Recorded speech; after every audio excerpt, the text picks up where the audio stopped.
Pasintabi naman po sa mga naghahapunan. Maselan po ang susunod naming ibabalita. 5 punerarya sa lungsod ng Quezon ang pinasasara ng mga otoridad dahil sa pagiging ubod ng dugyot. At nakatutok si Susan Enriquez. Lamang loob ng tao na nasa kaldero, dugo ng tao na nasa timba, fetus na nasa garapon. Ito ang mga tumambad kanina sa mga opisyal ng Quezon City Health Department nang biglang inspeksyonin ang urban at 5 funeral home sa Quezon City. Nasa kaldero eh.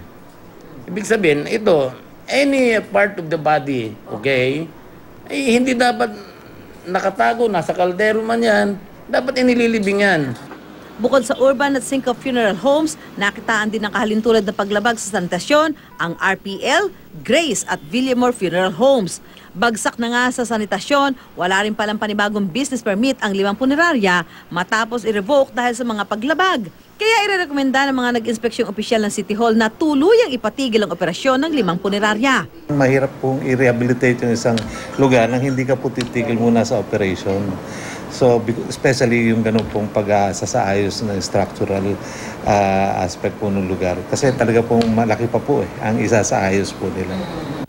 May mga panuntunan sa sanitasyon na dapat sinusunod ang mga funeral parlor at mga embalsamador. Nakasaad yan sa Presidential Decree 856 o ang Code on Sanitation of the Philippines. Sa implementing rules and regulations nito, malinaw na nakasaad na walang anumang bahagi ng katawan ng yumao ang maaaring tanggalin ng embalsamador. Kaya malinaw daw na paglabag ang mga nakalagay na laman loob sa kaldero. Maigpit din na tagubilin sa batas na dapat may maayos na drainage at disposal system ang mga funeral home.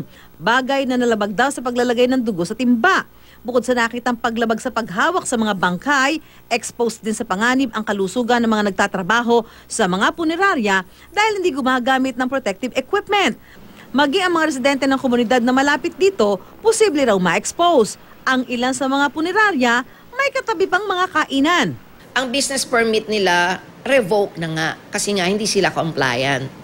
Noong Pebrero, huling ininspeksyon ng mga punerarya pero halos wala raw itong natugunan sa requirements para sa kanilang operasyon. Nakausap namin ang pamunuan ng Urban Funeral Homes. May mga permit naman daw sila at sumusunod sa sanitation code. Hindi ko po alam talaga po yan, ma'am, yung tungkol doon sa nakita nila. Dahil hindi naman po ako ang nag-aasikaso po pag may mga ganang patay. Sinusubukan pa namin kunin ang panig ng iba pang mga punerarya. Susan Enriquez, nakatutok, 24 oras.